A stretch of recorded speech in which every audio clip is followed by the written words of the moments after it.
pressure in, similar to signs of depression that you may notice in general. An increase or decrease in sleeping, increase or decrease in appetite, generally sometimes more argumentative, more anxious, more difficult to talk with, kind of shutting down, giving way. When we get to the point of actual thinking, I'm planning this, you'll often see someone giving away prized possessions. They may say things like, oh, this isn't going to matter in the long run, or I figured out what to do, or you don't need to worry about me anymore, or you won't have to bother with me. It's one of the things that's really a problem for someone is when they feel like they are a burden to their family, to their friends, to their loved ones. When people believe they'll be better off without me and say things like that, those are huge warning signs. And those are all opportunities for someone to say, when you say that, are you talking about suicide? And that is a scary thing to say. It is. It's I can terrifying. Only imagine.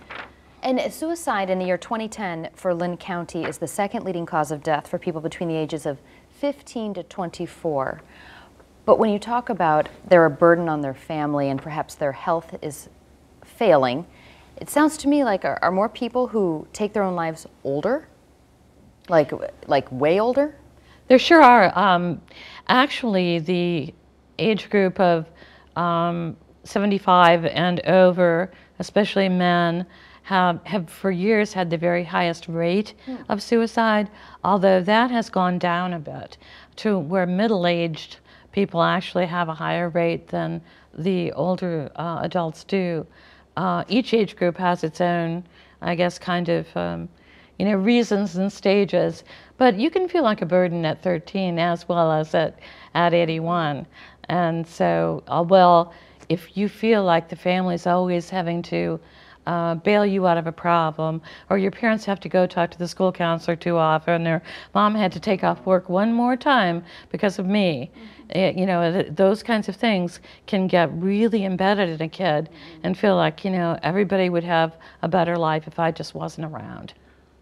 When we talk about fragile families and situations surrounding children where home lives are difficult, how much do our schools and how are they able to act as that screen or as that sort of keeping an eye out and asking those difficult questions?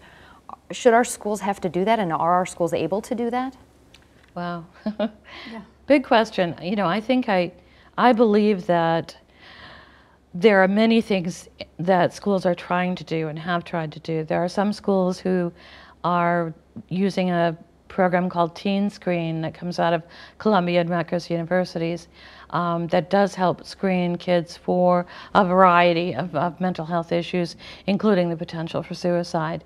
And then those kids are followed up if they are flagged as scoring very high on various areas. It isn't universally used. It's really up to each school, district, and building to decide what to let in terms of screening. I think that most of our teachers, counselors, and ancillary personnel in the schools, do care about kids and they want to do something. And we do a lot of interaction with school counselors who may not have all of the expertise they want, but they can pick up the phone and say, I'm worried about this kid. And Foundation 2 can send our mobile outreach team to the school to talk to the child. Or we can do some talking over the phone about, what are you hearing? And I can help you, with what to look for. Would you like me to call the parent? There are a lot of things we can do. And that would be my next piece of advice is when you're concerned about a child, whether you're a parent, friend, school teacher, Girl Scout leader, don't try to do it alone. Get some help, whether it's from us, from other people who have training in the area of suicide prevention, but don't ever be the only one that knows. If you would look at the issue of depression as a mental illness, if you would treat it the way we do cancer or asthma, I mean, I have asthma and I have a team of doctors working on me and that's when I'm doing well. Let's approach it the same way when it comes to mental illness. Right. But I think that speaks back to the issue of shame. Yes. And why don't we reach out and get more people around the situation? Well, we don't embarrass anybody. Well, right. Life-altering, life-ending situation, I think embarrassment falls to the wayside.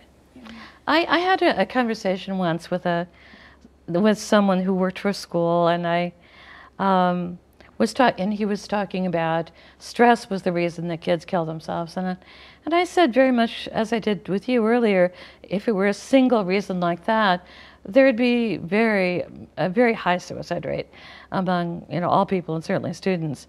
And he said, well, if stress isn't the reason, what is? And I started talking about the predispositions and various kinds of illnesses. And his response is, I'm not going to stand up in front of parents and say there's something wrong with their kids. I refuse to say that. And I thought, oh my gosh, we have a lot of work to do.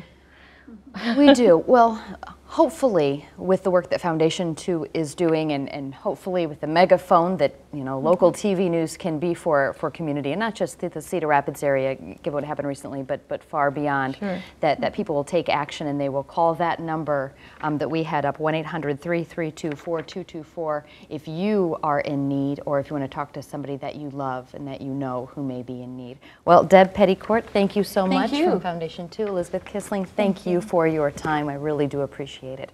And thank you for joining us for this edition of To the Point. We'd love to hear your thoughts on this program, and who would you like to have on the panel? Send me an email. Take care.